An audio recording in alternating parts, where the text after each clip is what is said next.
Hello दोस्तों। आज हर साल की तरह हमारे उत्तराखंड में फुलदेई त्योहार मनाया जा रहा है और हमारे उत्तराखंड में इस त्योहार को बड़े हर्षोल्लास और खूब धूमधाम से मनाया जाता है। लेकिन आज उत्तराखंड के कई गांवों की स्थिति ऐसी है कि मानो वे गांव इस त्योहार के लिए तरस रहे हैं। कई गांव तो ऐसे हैं जो बिल्कुल वीरान हो चुके हैं। वहां के लोगों ने शहरों की ओर पलायन कर दिया है और अब तो वे सभी गांव भूतिया गांव भी कहलाने लगे हैं।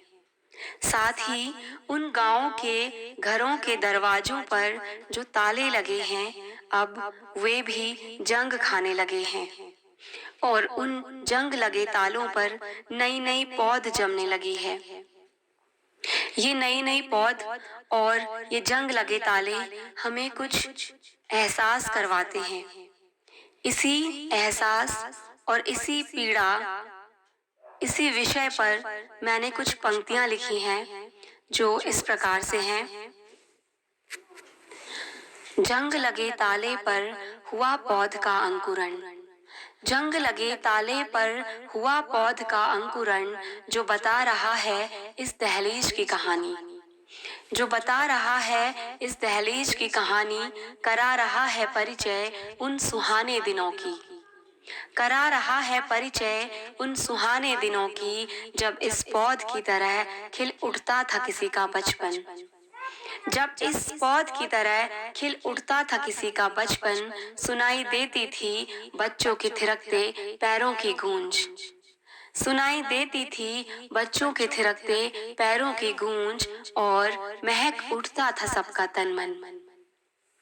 पर ये जंग लगा ताला करा रहा है एहसास उस पीड़ा की, उन भूले बिसरे गीतों की।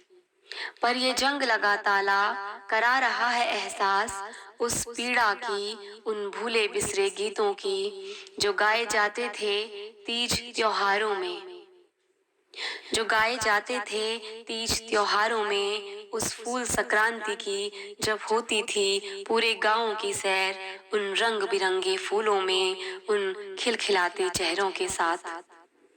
उस फूल संक्रांति की जब होती थी पूरे गांव की सैर, उन रंग बिरंगे फूलों में, उन खिलखिलाते चेहरों के साथ। पर आज न रंग है, न फूल हैं, न खिलखिलाते चेहरे और ना ही कोई मुस्कान। पर आज न रंग है, न फूल हैं, न खिलखिलाते चेहरे और ना ही कोई मुस्कान।